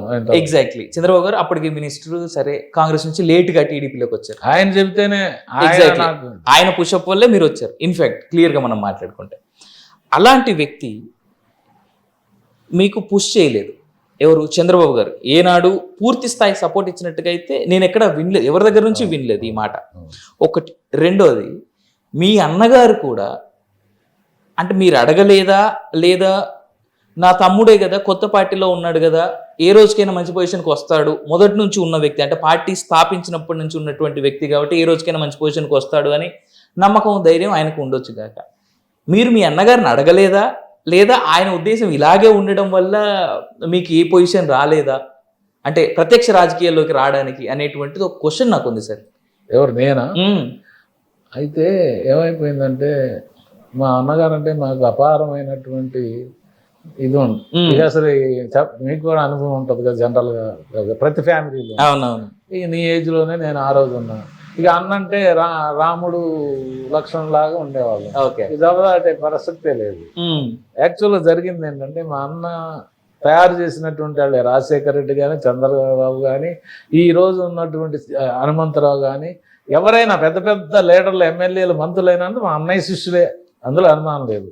ఎందుకంటే ఆ అవకాశం ఆయనకు వచ్చింది, అట్లా తయారు చేశాడు. వెంగళరావు గారు ఆయన పేరు చెప్పాడు, అయిపోయింది. వెంగళరావు గారిని వదిలి రాలేని పరిస్థితి అయింది. 83లో ఆయన నిలబడ్డాడు కాంగ్రెస్ తరఫున. మనం 83 నేనేంటంటే చంద్రబాబు వెళ్ళిపోయా. నేను చెప్పాను మినిస్టర్గా ఉన్నా మీరు రాలే, ఈ జెండా ఇది తీసేయాల్సి ఉంటుంది దుకాణం అని చెప్తాను. తెలుగుదేశం జెండా కారేసుకుని. అయితే ఆయన నిలబడి నాకేం ఎంబరాసింది, నేను వెళ్ళలేను. ఎన్టీ రామారావు గారితో నేను చైతన్యరావు తిరుగుతున్నా. అయితే ఆయన ఒకడు ఇంద్రసేనారెడ్డి యూత్ కాంగ్రెస్, ఆయన కూడా నక్కరికల్ నుంచి నిలబడ్డారు. వీళ్ళిద్దరేనండి కేవలం అంత వేవ్లో కూడా 1200 వాళ్ళు మెజార్టీ తెలుగుదేశానికి వచ్చింది. 1200తోనే ఓడిపోయారు. 600, 700 వస్తే అందరూ 30,000, 40,000తో ఓడిపోయారు. తెలుగుదేశం గాలి కదా, ఎన్టీఆర్ గాలి. కరెక్ట్. సో అక్కడ ఏమైపోయింది, ఇక ఆయన కాంగ్రెస్ వదిలి రాలేని పరిస్థితి. సో ఆ రకంగా తర్వాత ఆయన నెట్ క్యాప్ చైర్మన్ చేశాడు, ఇవన్నీ చేశాడు చైర్మన్. ఆయనకి మళ్ళీ అవకాశం రాలా, ఆరోగ్యం దెబ్బతింది, కొంచెం చనిపోవటం జరిగింది. అది అట్లా ఆ షాడోలో నేను అన్సంగ్ హీరో అన్నాను. ఇక్కడ మీరు 2 రకాల షాడోస్ మీ మీద పనిచేసేసారు. అయితే ఒక రకంగా అటు మీ అన్నగారు, ఇటు చంద్రబాబు గారు. అంతే సార్, ఇంతటి దగ్గరి వ్యక్తి ఆయన ముఖ్యమంత్రిగా ఉన్నప్పుడు వేరే వాళ్ళంతా మిమ్మల్ని అడిగి చంద్రబాబు గారిని కలవాలని మిమ్మల్ని అడిగిన రోజులు నేను చాలా మంది దగ్గర విన్నాను. కొద్ది సమయమే నాకు మీ గురించి తెలుసుకోవడానికి దొరికినప్పటికీ కూడా నేను కొందరికి ఫోన్లో మాట్లాడినప్పుడు చెప్పినటువంటి మాట, మిమ్మల్ని అడిగి చంద్రబాబు గారిని కలిసిన రోజులు ఉన్నాయి చాలా మంది. తీసుకెళ్ళాను. అలాంటి మీరు మిమ్మల్ని అడిగిన వ్యక్తుల్లో కొంతమంది మినిస్టర్లు అయిన వాళ్ళు ఉన్నారు. అలాంటి వాళ్ళు ఎవరు కూడా మీకు సరైనటువంటి ట్రీట్మెంట్ ఇవ్వలేదు అనేటువంటి బాధ కొందరిలో ఉంది, టీడీపీ లీడర్స్లో. దీన్ని ఎలా చూస్తారు సార్? అంటే ఇకపై మీరు ఇంక ఇది పూర్తి స్థాయి ఇలాగే ఉండబోతున్నారా, లేదంటే టీడీపీ ఆఫీస్కి వెళ్ళి మళ్ళీ ఆ గడప తొక్కి నేను ఇక్కడే ఉన్నాను, నేను రిజైన్ చేయలేదు, లెట్స్ స్టార్ట్ సంథింగ్ న్యూ అని చెప్పేసి అంటారా, లేదంటే భవిష్యత్తులో ఏదైనా పార్టీ మారే ఆలోచన ఏమైనా ఉందా? నాకు తెలిసి మీరు మారారని మారేది ఉంటే ఇప్పుడు ఏమవుతుందంటే మనం వెళ్ళి 6 ఏళ్ళ లాగా ఉండలేము. ఈ పార్టీ మనదే అనుకుంటా. ఇప్పుడు ఈ రోజు కూడా నేను పార్టీ చంద్రబాబు కన్నా నేనే మనగాడిని అనుకుంటా.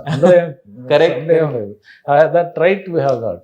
ఎందుకంటే మనం అనుభవించి ఏదో ఎమాస్ చేసిన వ్యక్తులు కాదు, సిన్సియర్గా. అయితే నువ్వు ఇందాక మీరు అన్నట్టు చాలామంది నాయకులకి నేను మనాడు పనిచేస్తున్నాడు ఖమ్మం జిల్లా నాగేశ్వరరావు, చంద్రబాబు పరిచయం, ఇక నాగేశ్వరరావుకి మనం న్యాయం చేయాలని చెబుతా ఉండేవాడిని. తీగల కృష్ణారెడ్డి, ఇటుంటే వాళ్ళందరూ చాలా మంది ఉన్నారు. లాల్జాన్ భాషకి అయితే నేనే కరెక్ట్ మొత్తం లైఫ్ ఇచ్చింది. సరే ఆయన చెప్పుకుంటే స్వాగతం లాగా ఉంటుంది, మనకు అనవసరం. కానీ ఇప్పుడు నా గురించి వచ్చేదానికి ఏమైందంటే చంద్రబాబు అరే ఏంటి భయ్ నీ గురించి మేము చెప్పేది ఏంటి అని తప్పించుకున్నారు. కానీ మన గురించి అరే ఎప్పుడు నేను ఇదే నా గురించి నేనే అనేది పరిస్థితి కాదు. ఒకటి చెప్తే దాని వాల్యూ వేరు, ఆ మూమెంట్ వేరు. ఇవాళ ఆ పరిస్థితులు లేవు. ఆ రకంగా మనుషులు ఏమయ్యారంటే కొంచెం స్వార్థం పెరిగిపోయింది. సరే ఏదైనా నేను దాని గురించి బాధపట్ల, నో రిగ్రెట్స్. మీరు అన్నటువంటి ప్రశ్నకు సమాధానం ఏంటంటే తెలుగుదేశం పార్టీ మనం వెళ్ళి చంద్రబాబు నాయుడు ఆలోచించాలి. ఇప్పుడు కూర్చుని అసలు ఏం జరుగుతా ఉంది, మన ఆడ ఎందుకు రావట్లేదు, ఏంటి అతను ఏమైనా పొరపాటు జరిగింది, కానీ అతను పొరపాటే చేశాడు. ఎంతమంది దొంగలను నువ్వు దగ్గరికి తీసావు, అంతకన్నా అయితే నేను గజ దొంగల దగ్గరికి తీసావు. నేను వాళ్ళకన్నా ఏం కదా లూటీ చేసేదానికి అవకాశం కూడా రాకేది. ఒక మంత్రి చేశానా, ఎమ్మెల్యే చేసినా, కార్పొరేషన్ చైర్మన్ చేశానా, ఏదైనా తప్పుడు పని చేయడానికి? ఏం చేయలేదు కదా, సంపాదించుకోలేదు కదా. అదే చంద్రబాబు గారి దగ్గర ఉన్న స్పాట్లెస్ పని ఆయన మాయ చేసి నేను సంపాదించానా, అది లేదే. సరే ఏదేమైనా అతను పార్టీ నాయకుడిగా ఈ పార్టీని ఎట్లా మనం రివైవ్ చేయాలి మనం ఆలోచన. ట్రైనింగ్ ప్రోగ్రామ్ తెలుగుదేశం పార్టీలో పెట్టింది నేను 80 ఈయనకి. నిన్ను యాక్సెప్ట్ చేయరయ్యా మా వాళ్ళు, నువ్వు కాంగ్రెస్ తెచ్చు ఎన్టీ రామారావు అల్లుడైనా యాక్సెప్ట్ చేయరు అంటే ఏం చేద్దాం అన్నాడు. జిల్లాకి ఇద్దరిని పిలుద్దాము అని 42 మందితో శంషాబాద్లో పొలిటికల్ ట్రైనింగ్ క్యాంప్ 15 రోజులు పెట్టాం. ఒక్కో రోజు ఒక్కొక్క సి నారాయణ రెడ్డి గారిని రాజకీయ నాయకులను పిలవటం, వాళ్ళ చేత మంచి పెట్టించడం, అన్ని రకాలుగా కరికులా పెట్టి. సో అట్లా మనం మ్యానుఫ్యాక్చరర్ ఆఫ్ లీడర్స్ అట్లా చేసాం. ఆయనకు తెలుసు అరే ఏమైంది ఇటు రాలేదు, కనీసం మాట ముచ్చట అతను ఆలోచించే పరిస్థితి లేదు. మరి ఎట్లా నువ్వు వెళ్ళి నేను వెళ్ళను, నాకు ఆత్మగౌరవం, ఆ సబ్జెక్ట్ మాత్రం నేను మరను, ఎట్లా నాకేం అవసరం లేదు, నేను వెళ్ళి అందరు అయ్యా బాబు నేను వస్తాను, నేను మళ్ళీ నాకు తెలుగుదేశం పూర్వవైభవం ఇవన్నీ బుల్షిట్. కరెక్ట్. మనకు అక్కడ అతను ఏం చేద్దాం, ఇట్లా మన ఇద్దరం స్విచ్ చార్జ్ చేసినట్టుగా ఓ రోజు పిలిచి బ్రేక్ఫాస్టో డిన్నరో లేదా మా ఇంటికి రా చేసి కూర్చుని, నీకు నామోషి మా ఇంటికి రావడం ఏమైంది, అంతకుముందు రాలేదా, తిరగలేదా మనం, ఎందుకు ఇవన్నీ, ఆ ఇంట్లో అందరూ వచ్చారు కదా సార్ మీ ఇంటికి. డెఫినెట్గా.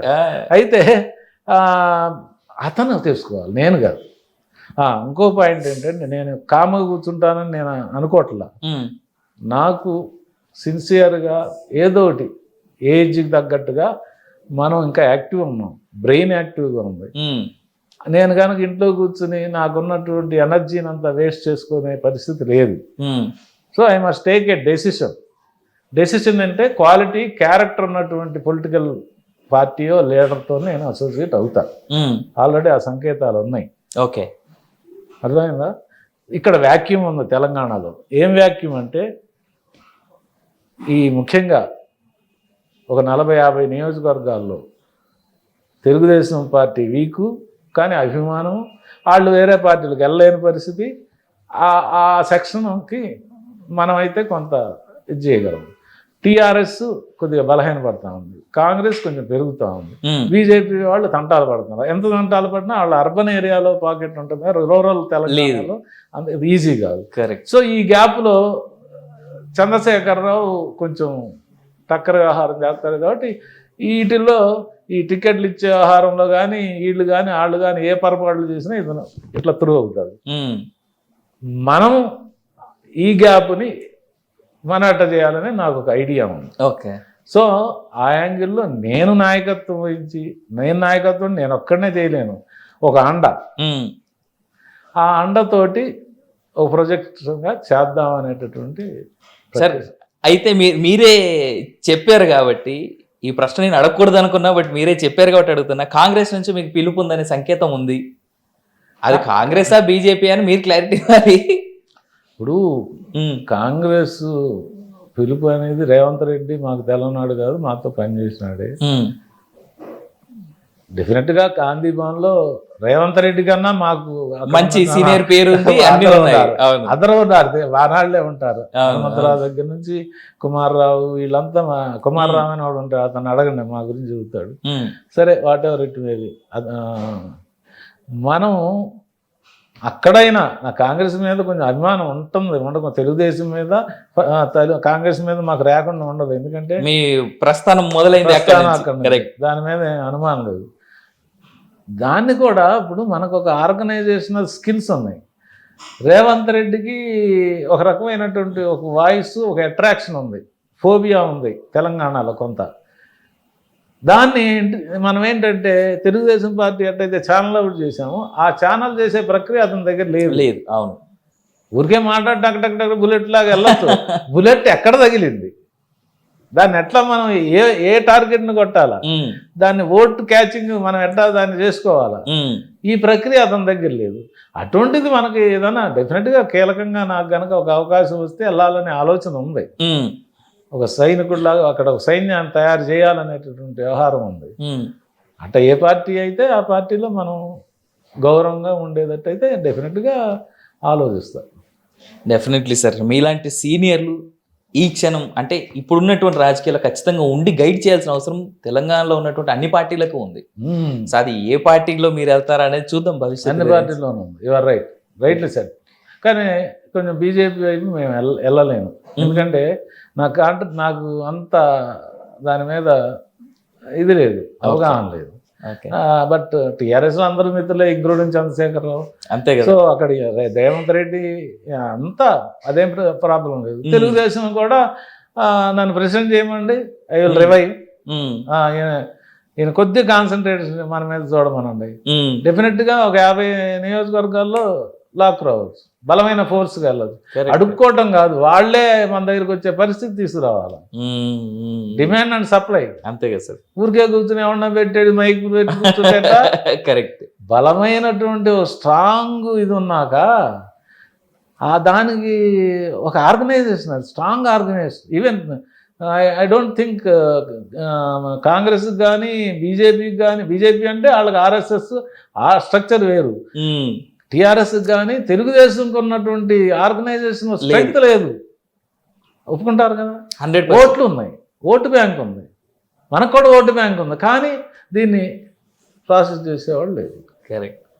సో ఈ యాంగిల్లో కనుక దీన్ని మనం తీసుకెళ్ళగలిగితే డెఫినెట్గా నేనేదో పెద్ద ఇదని కాదు, నేనేదో అందరికన్నా పెద్ద, నేను ఒక సామాన్య వ్యక్తిని అయినప్పటికీ నాలో ఉన్నటువంటి భావాలు ఆ రోజున మా అన్నగారి ట్రైనింగ్లో తెలుగుదేశం పార్టీని, కాంగ్రెస్ పార్టీని, ట్రీ ప్లాంటేషన్ కానీ, సంజయ్ గాంధీ ఫ్యామిలీ ప్లానింగ్ కానీ, యాంటీ డౌరీ కానీ, స్లమ్ క్లియరెన్స్ కానీ ఎటువంటి ప్రోగ్రాం చేశామండి. ఈ రోజున చేస్తున్నారు. 76లో చేసినటువంటి కార్యక్రమాలు అంటే ఎన్ని సంవత్సరాల తర్వాత ఇవాళ క్లీన్ అండ్ గ్రీన్ ఇవన్నీ పెట్టారంటే, slum clearance, anti dowry, literacy ఆ రోజు ప్రోగ్రాం చేసినాయి. వీళ్ళందరూ తెలుసు, కేసీఆర్కి తెలుసు, రేవంత్ రెడ్డి అంటే నాకు తెలియదు అనుకో, చంద్రబాబుకి తెలుసు, ఇవన్నీ ఉన్నాయి.